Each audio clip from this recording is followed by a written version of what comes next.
So now that your hair is wet, you're gonna start to add the conditioner.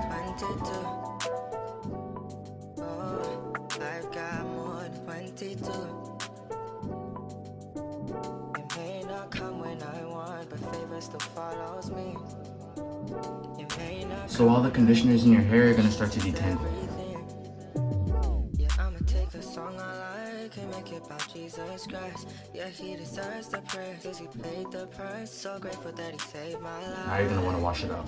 I gotta keep my head up high, can't focus on the ones beside the. But now that your hair is dry, you're gonna start to use these products. I pray my destiny is still finding me.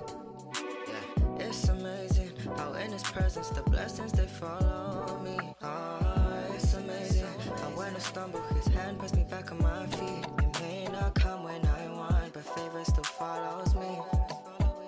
It may not come when I need, but patience is everything. So I got more than 22 reasons to thank you. Guys, this is the end of my video. I hope you guys liked it, and I'll see you guys in the next one. If you guys found this video useful, make sure to hit that subscribe button and like this video. And if you guys have any questions, just make sure to ask me in the comments and I'll be sure to answer.